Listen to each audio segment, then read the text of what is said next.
I sometimes read public domain books here on Leaves of Glen, and they were written a long time ago, so they're usually racist or sexist or bigoted. But in there somewhere and all that is a story, and that's why those stories are famous. Other times, I read works from independent authors, and they're delightfully not racist, but they might have adult language or adult situations. So that's your warning, but I'm sure you are grown up enough to handle it. Don't write to me complaining. Well, this worked out perfectly. I've got a cold, I've locked up my house, turned off all the lights, so no kids will trick-or-treat or come at my door. Son of a... How the hell did you get in? I guess I didn't lock the back door. I keep doing that all the time. If I just locked the door, you'd never be able to get in, and I wouldn't have to read crap to you. Welcome to the Glenn Reads Books to You Haunted Mansion. It's a fun little bit where I pretend to live in a mansion and not just recording in my basement. This is where I read the hottest public domain books and short stories. This week, we're going to read The Ninth Skeleton by Ashton Smith and The Cats of Ulthar by H.P. Lovecraft. Why did I not bother to try to pronounce the name? Because H.P. loved making up impossibly you can't pronounce kind of names. And I resent him for it. I think I'm not going to get into it. Happy Halloween. It's Halloween. And instead of telling you about both authors, which is going to take way too much time, I'm going to read to you fun facts from hell that I stole from aeroscare.com, whatever the hell that is. Spooky secrets revealed. Halloween fun facts you didn't know. You know about the origins of Halloween? Everyone does. Halloween traces back over 2,000 years to the ancient Celt festival of Samhain, or Samhain, as some people pretentiously call it. It marked the end of the harvest and the beginning of winter, at a time when people believed the boundary between the living and the dead was blurred. Jack-o'-lanterns. Did you know the tradition of carving pumpkins started in Ireland, where people originally carved turnips to ward off evil spirits? That's weird. When the Irish immigrants arrived in America, they found that pumpkins were larger and much easier to carve! Exclamation point. Candy corn. Yeah, really? The iconic Halloween treat was first made in the 1880s and was called chicken feed because it looked like corn. Spooky colors? What? Okay, let's try a different one because this one sucks. Today.com has 57 Halloween facts that are wicked good. Okay, this is gonna be good. Heidi Klum, hosted her very first Halloween bash in 2000. Heidi Klum, supermodel and the host of Project Runway, is known for her annual Halloween... This is boring. Halloween Horror Nights was originally called Fright Nights. Universal's Halloween Horror Nights is one of the most popular... Honestly? California is the biggest candy producer in the United States. Oh, here we go. A small Minnesota city is believed to have hosted the first Halloween parade. Have you ever heard of Anoka, Minnesota? I have. It's like 40 minutes away. The city of roughly 17,000 residents is home to what's believed to be the very first Halloween parade hosted in 1920, known as the, quote, Halloween capital of the world. It's also, we call it the meth capital of the world, because there's a lot of drug addiction in small rural areas, and this is definitely one of them. They celebrate the holiday each year with house decorating contests, 5K run, and 3 Halloween parades. So basically white people shit. Something's got to be better here. Kyle Richards of Real Housewives fame has a Halloween history, don't care. The pumpkin capital is in... Is there no good Halloween fun facts? Oh, a lot of people believe in ghosts. Do you believe in paranormal experiences and apparitions? If so, you're far from alone. According to a 2019 YouGov poll... Jesus Christ. Bobby Boris Pickett released a holiday song after Monster Mash. Why do we care about that? This is Halloween fun facts, not post-Monster Mash fun facts. 1962, musician Bobby Boris Pickett released Monster Mash, and it went on to become a hit of the land. Who says that? On the heels of the song's success, Pickett and his band, the Crypt Kickers, recorded and released the tune Monsters Holiday, giving the classic Night Before Christmas story a ghoulish spin. The Nightmare Before Christmas is based on a poem. What? Whether you believe a 1993 film is a Christmas flick or a Halloween movie, you might not know that the stop-motion animated feature is actually based on a poem written by none other than its producer, Tim Burton, who penned the prose in 1982. So he based it off his own poem. I don't care. South Carolina City renamed itself Halloween. It's true, in 2022, the city of Conway, South Carolina rebranded itself as a city of Halloween. Don't care. The meaning behind black and orange. According to the Library of Congress, black and orange are the colors of Halloween because, oh, thank God. How come there's no actual fun Halloween fun facts? What kind of world do we live in where even today.com can't provide to us the things that we so desperately want? Let's go down to the haunted library and read these stories.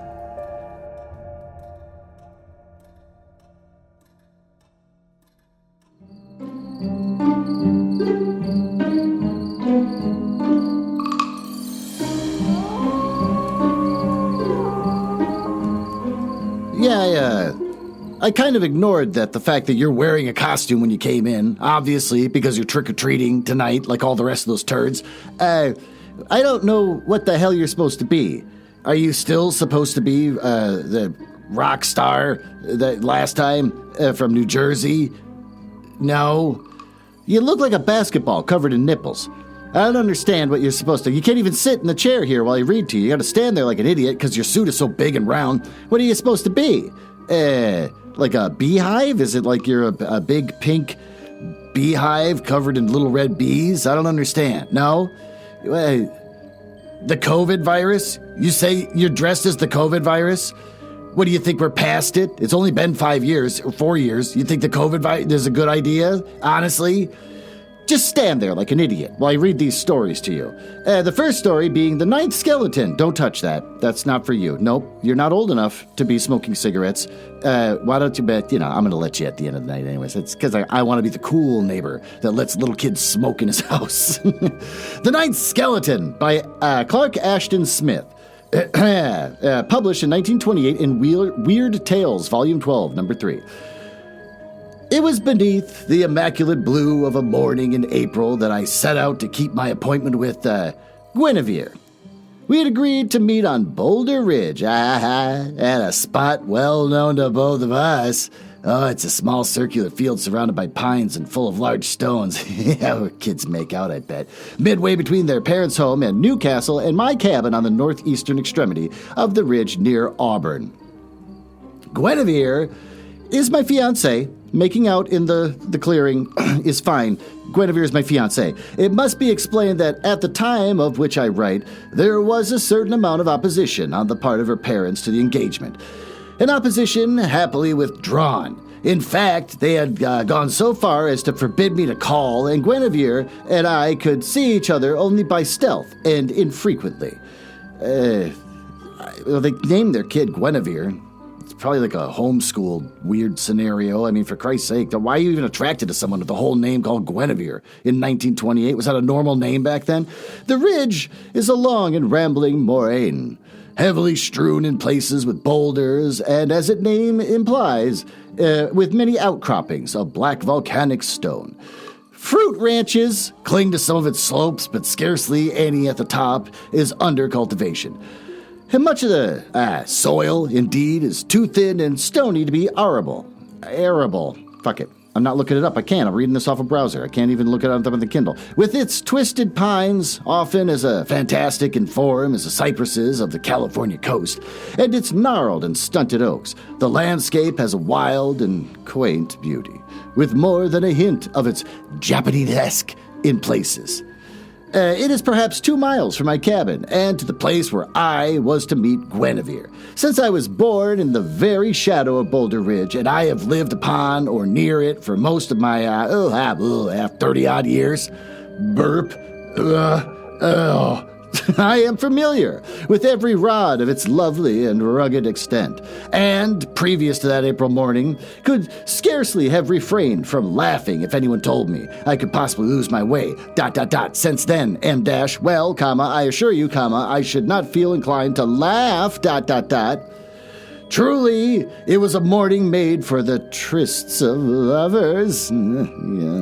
Wild bees. Oh, that's horny. We're humming busily in the patches of clover, and that's going to drive you into a sexual frenzy with the bees. And in the Crantheus bushes, not looking that up, with their great masses of white flowers whose strange and heavy perfume intoxicated the air. Oh, most of the spring blossoms were abroad. Cyclamen, whatever, yellow violet, poppy, and wild hinsath. I'm not saying any of these words right, and I'm not going to care or look it up. And woodland star. The green of the fields was opalescent with their coloring. Between the emerald of the buckeyes, the gray-green of the pines, the golden and dark of the bluish-greens of the oaks, I caught glimpses of the snow-white Sierras to the east, and the faint blue of the coast range to the west. Beyond the pale and lilac levels of Sacramento Valley, following a vague trail, I went onwards across open fields where I had to thread my way amongst clustering boulders. This is really hot. I can see why he's getting all horny. My thoughts were all of Guinevere. Taking a sip of my White Claw, and I looked only with a casual and desultory eye at the picturesqueness. Can you say that word that way? That doesn't seem right. And the vernal beauty that environed my path. I was halfway between my cabin and the meeting place when I became suddenly aware that the sunlight had darkened. I glanced up, thinking, of course, of April cloud, appearing unobserved from beyond the horizon, had passed across the sun. Imagine then my surprise when I saw the azure of the entire sky had turned to a dun and sinister brown. Oh, good, the sky turned shit brown. That's not a good sign. Usually means there's going to be a tornado, probably made of shit, in the midst of which the sun was clearly visible. Oh, well, burning like an enormous red ember. Then something strange and unfamiliar in the nature of my surroundings, which I was, momentarily at a loss to define, forced itself upon my attention, and my surprise became a growing consternation. I stopped and looked about me and realized, incredible as it seemed, that I'd lost my way. For the pines on either hand were not those that I expected to see. They were more gigantic, more gnarled than the ones I remembered, and their roots writhed and wilder and more serpentine contortions from a soil that was strangely lowerless, where even the grass grew only in scanty tufts. Yeah, that's the worst. There were boulders large as druidic monoliths, and the forms of some of them were such as one might see in a nightmare. Then capital T thinking, comma, of course, that it must all be a dream. But with a sense of utter bewilderment, which seldom if ever attends to the absurdities and monstrosities of a nightmare, I sought in vain to orient myself and find some familiar landmark in the bizarre scene that lay before me. A path, broader than the one I had been following, but running in what I judged to be the same direction, wound among the trees. It was covered with the great dust, which, as I went forward, became deeper and displayed footprints of a singular form. Footprints that were surely to attenuate, too fantastically slender to be human, despite their 5 toe marks. Something about them, I don't know what, something in the nature, their fiery, their very thinness and burp elongation, made me shiver. Afterwards, I wondered why I had not recognized them for what they were, but at the time, no suspicion entered my mind, only a vague sense of disquietude, awe, indefinable trepidation, Well, as I proceeded, the pines amid which I passed became momentarily more fantastic and more sinister in the contortions of their boughs and boles and roots. Some were like leering hags. Others were obscenely crouching gargoyles. I need girls with little dicks out. Some appeared to writhe in an eternity of hellish torture. Others were convulsed as with a satanic merriment. All the while, the sky continued to darken slowly, the dun and dismal brown that I had perceived turning through almost imperceptible changes of tone into a dead funeral purple, wherein the sun smoldered like a moon that had risen from a bath of blood. The trees and the whole landscape were saturated with the macabre purple, were immersed and steeped in its unnatural gloom. Only the rocks, as I went on, grew strangely paler, and their forms were somehow suggestive of headstones, and tombs, and monuments. Beside the trail, there was no longer the green of vernal grass, only an earth mottled by the drying algae and tiny lichens of the color of verdigris. Also, there were patches of evil-looking fungi with stems of leprous pallor and blackish heads that drooped and nodded loathsomely. The sky had now grown so dark that the whole scene took on a semi-nocturnal aspect and made me think of doomed world in the twilight of a dying sun. All was airless and silent. There were no birds, no insects, no sighing of the pines, no lisping of leaves, a baleful and preternatural silence, like the silence of an infinite void. The trees became denser and then dwindled. Then I came to a circular field. Here, there was no mistaking the nature of the monolithic boulders. They were headstones and funeral monuments, but so enormously ancient that the letterings or figures upon them were well nigh effaced. And the few characters that I could distinguish were not of any known language. About them were the hoariness and the mystery and terror of incomputable eld. It was hard to believe that life and death could be as old as they.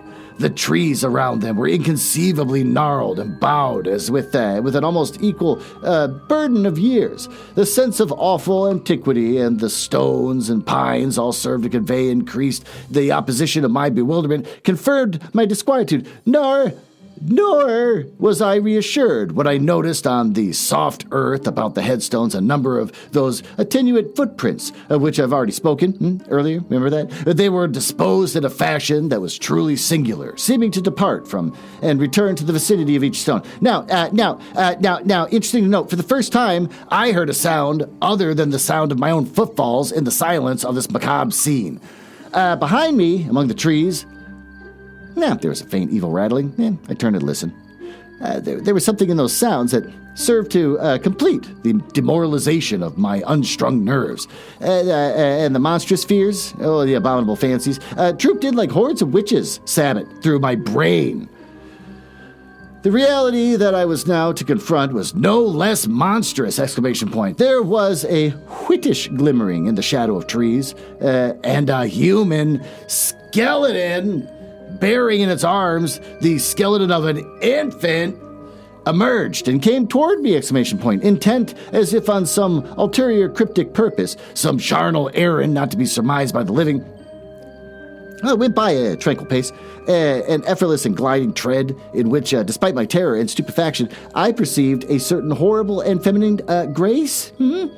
And I followed the apparition with my eyes as it passed among the monuments without pausing and vanished in the darkness of the pines on the opposite side of the field. No sooner had it gone than a second, also bearing in its arms an infant skeleton, appeared, and passed before me in the same direction and with the same abominable and loathsome grace of movement. Well, a horror that was more than horror, a fear that was beyond fear, petrified all my faculties. And I felt as if I were weighted down by some ineluctable and insupportable burden of nightmare. Before me, so it's nightmare, capital B for before me, skeleton after skeleton. Skeletons aren't real. Each precisely like the last, with the same macabre lightness and ease of motion, each carrying its pitiful infant, emerged from the shadow of the ancient pines, and followed the first disappeared, intent as if on the same cryptic errand. One by one they came, till I had counted 8! Now I knew the origin of the bizarre footprints, whose attenuation had disturbed and troubled me. When the 8th skeleton had passed from sight, my eyes were drawn, as by some seeming irresistible impulsion, to one of the nearer headstones, beside which I was amazed to perceive that I had not noticed before a freshly opened grave, gaping darkly in the soft soil. Well, but then, at my elbow, I heard a low rattling, and the fingers of fleshless hand plucked lightly at my sleeve. A skeleton was beside me, differing only from the others in the fact that it bore no infant in its arms. With a lipless and ingratiating leer, it plucked again at my sleeve. Gross, as if to draw me toward the open grave. Its teeth clicked, as if it were trying to speak. Gross, my senses and my brain a swirl with the vertigigan, I can't pronounce that, and I'm not looking it up. Terror could endure no more. I seemed to fall and fall through deeps of infinite eddying blackness with the clutching terror of those fingers upon my arm till consciousness was left behind in my descent. Well, when I came to, Guinevere was holding me by the arm, concern and puzzlement upon her sweet oval face, and I was standing among the boulders of the field appointed for our rendezvous. What on earth is the matter with you? Herbert, his name is Herbert, she queried anxiously. Are you ill? You're standing here in a daze when I came, and it didn't seem to hear or see me when I spoke to you, and I really thought you were going to faint when I touched your arm. Well, that's the end of that story. His name is Herbert. Guinevere and Herbert. These two should not have kids. What are they going to name it? I don't know. Gully Swag. They're going to name their kid something weird since they got two stupid names. Well, with that, why don't we go down to the creepy basement? What do I call it? I got to go see. I haven't looked at my notes for my Halloween theme. Yeah, we're going to read ghastly books from Penguin Random House in my crypt. I'm losing interest in my Halloween episode already. Well, with that, why don't we go downstairs to the crypt where I can tell you about the latest upcoming books that are ghastly from Penguin Random House.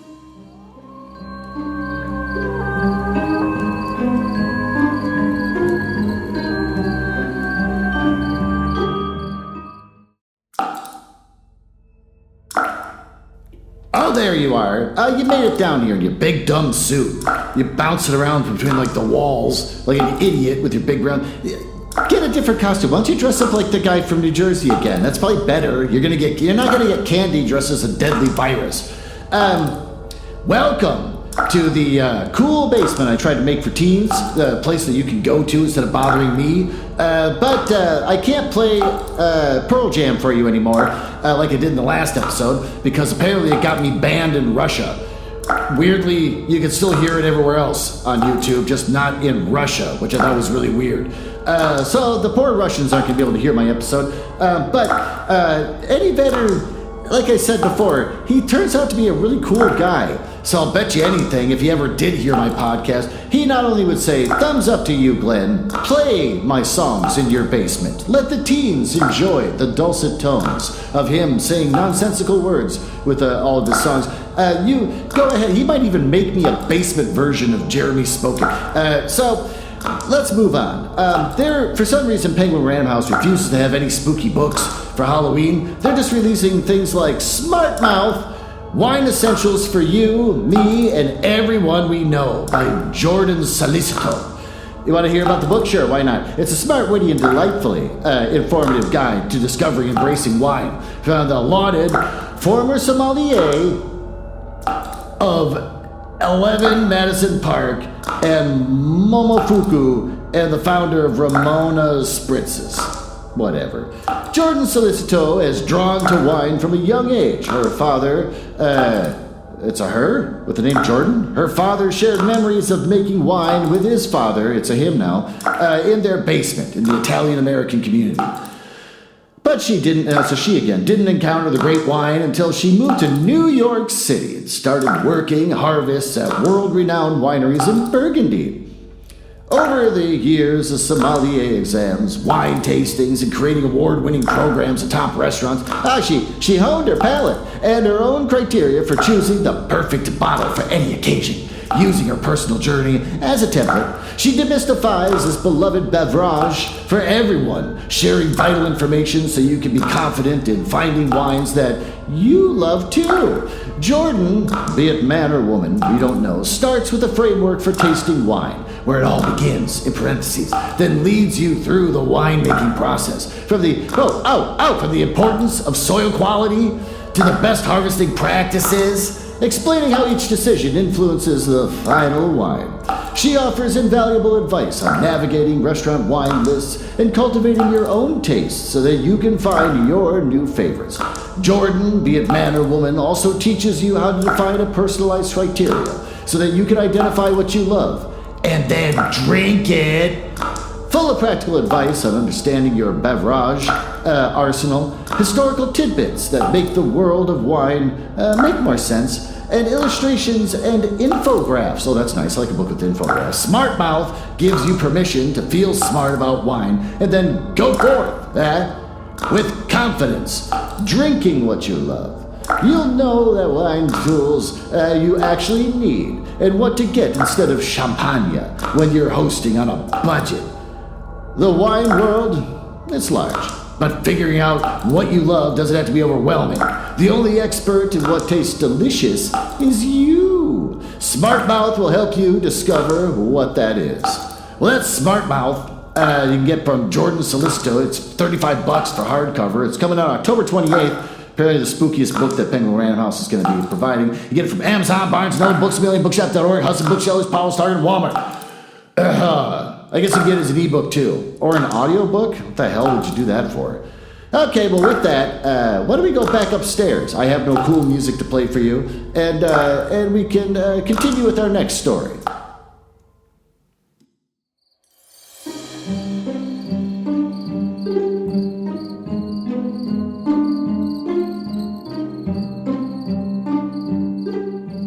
Oh, well, there you are. You finally waddled your way back upstairs, here into the Library of Despair. I forget what I call it. I don't know anymore. These themed episodes are kind of just annoying for me.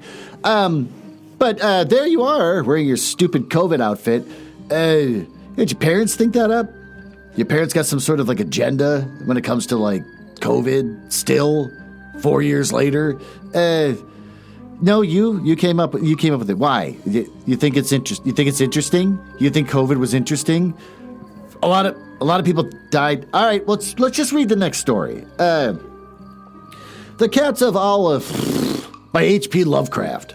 I'm not gonna pronounce his dumb made up words. It is said that in Ulthar, which lies beyond the river no man may kill a cat. And this I can verily believe as I gaze upon him who sitteth purring before his fire. For the cat is cryptic and close to strange things which men cannot see. He is the soul of antique Egyptus, and the bearer of tales from forgotten cities of Meroe and Ophir. Is he making up more words, or do these exist? I don't think these exist. He is the kin of the jungle's lords, and the heir to the secrets of hoary and sinister Africa. The Sphinx is his cousin, and he speaks her language, but he is more ancient than the Sphinx, and remembers that which she hath forgotten. That was a weird jumble of words for me to try and read. In Ulthar, before ever the burgesses forbade the killing of cats, there dwelt an old cotter and his wife, who delighted to trap and slay the cats of their neighbors. Why they did this, I know not, save that many hate the voice of the cat in the night, and take it ill that cats should run stealthy about yards and gardens at twilight. But, whatever the reason, this old man and woman took pleasure in trapping and slaying every cat which came near to their hovel. And from some of the sounds heard after dark, many villagers fancied that the manner of slaying was exceedingly peculiar. But the villagers did not discuss such things with the old man and his wife because of the habitual expression of the withered faces of the two, and because their cottage was so small, so darkly hidden under the spreading oaks at the back of the neglected yard. In truth, much of the owners of cats hated these odd folk. Oh, they feared him more, and instead of berating them as brutal assassins, merely took care that no cherished pet or mouser should stray toward the remote hovel under the dark trees. How do you do that? Cats do what they want. What are you just going to follow a cat around all day? Just going to follow a cat and make sure it doesn't get too close to their house? You can't do that. They're too quick. When, through some unavoidable oversight, a cat was missed, the sounds heard after dark, the loser would lament impotently, or console himself by thinking fate that it was not one of his children who had thus vanished. For the people of Ulthar were simple, and knew not whence it is all cats first came. One day, a caravan of strangers wanders from the south and enter the narrow cobbled streets of Ulthar. Dark wanderers they were, and unlike the other roving folk who passed through the village twice every year in the marketplace, they told fortunes for silver and bought gay beads from the merchants. What was the land of these wanderers? None could tell, but it was seen that they were given to strange prayers, and that they had painted on the sides of their wagons strange figures with human bodies and the heads of cats. hawks, rams, and lions, and the leader of the caravan wore a headdress with 2 horns and a curious disc betwixt the horns. There was this singular caravan, a little boy with no father or mother, but only a tiny black kitten to cherish. Burp, the plague, had not been kind to him, yet he had him in this small furry thing to mitigate his sorrow. And when one is very young, one can find great relief in the lively antics of a black kitten. So the boy, whom the dark people called Menace, smiled more often than he wept as he sat playing with his graceful kitten on the steps of an oddly painted wagon. On the 3rd morning of the wanderer's stay in Meth could not find his kitten. And as he sobbed aloud in the marketplace, certain villagers told him of the old man and his wife, and the sounds heard in the night. And when he heard these things, his sobbing gave place to meditation, and finally to prayer. He stretched out his arms towards the sun and prayed in a tongue no villager could understand, though indeed the villagers did not try very hard to understand, since their attention was mostly taken up by the sky and the odd shapes the clouds were assuming. It was very peculiar. But as the boy uttered this petition, there seemed to form overhead the shadowy, nebulous figures of exotic things, of hybrid creatures crowned with horn-flanked discs. Nature is full of such illusions to impress the imaginative. And that night, the wanderers, they left and were never seen again. And the householders were troubled when they noticed that in all the village there was not a cat to be found. From each hearth, the familiar cat had vanished. Cats large, small, black, gray, striped, yellow, and white. Old Kranken, the Burgeon Master, swore that the dark folk had taken the cats away in revenge for the killing of Mene's kitten. They cursed the caravan and the little boy, but Ninth, the lean notary, declared that the old cotter and his wife were more likely persons to suspect, for their hatred of cats was notorious and increasingly bold. Still, no one durst complain to the sinister couple, even when little Atal, I hate this, the innkeeper's son, vowed that he had at twilight seen all the cats of in that accursed yard under the trees, pacing very slowly and solemnly in a circle around the cottage, 2 abreast, as if in a performance of some unheard-of rites of beasts. The villagers did not know how much to believe from so small a boy, and though they feared that the evil pair had charmed the cats to their death, they preferred not to chide the old cotter till they met him outside his dark and repellent yard.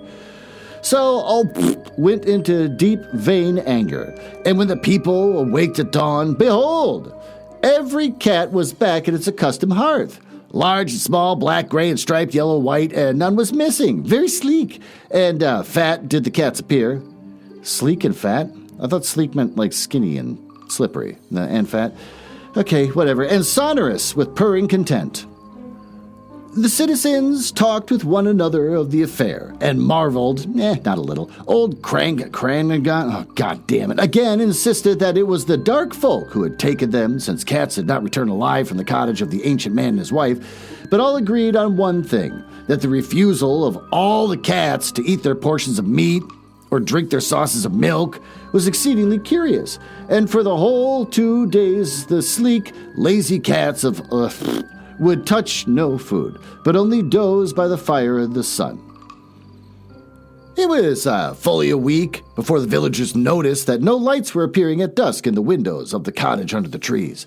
Then the lean nymph remarked that no one had seen the old man or his wife since the night the cats were away. In another week, the burgomaster decided to overcome his fears and call at the strangely silent dwelling as a matter of duty, though in doing so he was careful to take with him the shang of the blacksmith and the thull of the cutter, God, I hate this, of stone as witnesses. And then they had broken down the frail door. They only found this, 2 cleanly picked human skeletons aren't real, on the earthen floor, and a number of singular beetles crawling in the shadowy corners. There was subsequently much talk amongst the burgess of Ulthar. The coroner disputed at length with the lean notary, and Craneth and Shang and Thol were overwhelmed with questions. Even little Atal, the innkeeper's son, was closely questioned and given a sweet meat as a reward. That's nice. And then they talked of the old cotter and his wife, of the caravan of dark wanderers, of small Menace and his black kitten, of the prayer of Menace, I hate the name, and of the sky during that prayer, of the doings of cats on the night the caravan left, and of what was later found in the cottage under the dark trees in the repellent yard. And in the end, the Burgess passed the remarkable law, which is told by traders in Halfling and discussed by travelers in Ner, namely that of in Ulthar, no man may kill a cat.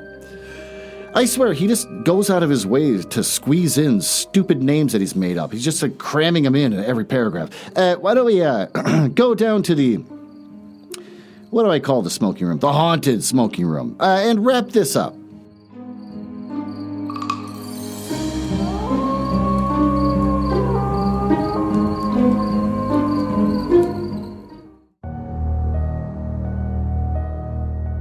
Well, there you go. Why don't you get yourself settled? Oh, you can't get yourself settled because you're wearing that big stupid outfit that your parents made you, that they make you wear. Do you even care about COVID? Do you even know what it is? So weird. Oh, good. The dog just came in the room. That's great for me. What, do you got to take a poop now? Oh, God, I forgot that we have crows in here. Oh, God, I forgot that I put crows in the room instead of my wife's birds. What did we learn in this episode? Well, we learned that in the first story, Jesus, I put a lot of loud crows in here. In the first episode, we learned that a guy goes to a field to make out with a woman he's finally trying to claim as his own. And then for no reason, he sees a bunch of skeletons holding babies. And then when he finally, the one little baby skeleton grabs at him and tries to talk to him, which is disturbing. What did it symbolize? I have no idea. But I guess like maybe women that have babies die, and so do the babies. So he's going to marry this woman, and somehow it ties together. I don't know. But either way, I don't think the guy was horny after that, and he probably didn't get laid out in the field that they keep going to all the time because their relationship is forbidden. Then we learned about a wine book. And in this story, H.P. Lovecraft keeps doing the thing he loves to do, which is make up dumb names for things that are almost impossible to pronounce and then just pepper them all through his story. I barely remember what happened just because I hated having to pronounce one of these dumb names all the time. It took me years to learn how to say Cthulhu the correct way. And what does it gain me? Nothing. No one talks about Cthulhu anymore. It was a real big deal in the 2000s. I mean, you can get plushies and stuff. I'm going to move on. Cats. This one couple keeps killing cats. Then, like, a band of homeless people move in. One of the kids has a black cat. Black cat disappears because the old couple is constantly killing cats all the time. And the kid gets mad and he makes a prayer. Everyone stands around looking up in the sky as it does weird things. And then all of a sudden, I guess the cats were programmed to circle a tree to do their own weird magical rite that somehow kills the couple, and but then I guess ate them because when they went in the house they were picked clean, so they're just skeletons which aren't real, and then that's all that was left of them. So I imagine the cats ate them, or was it the beetles? I don't know. Can beetles hold that much flesh in their little bellies? I have no idea. But in either case, boy, was that a creepy story. Weren't they both creepy stories? Perfect for Halloween. Perfect for you to get back out there with your stupid COVID outfit and go get some more candy. So with that, thanks for listening. Get out of my house. I'm going to go to bed.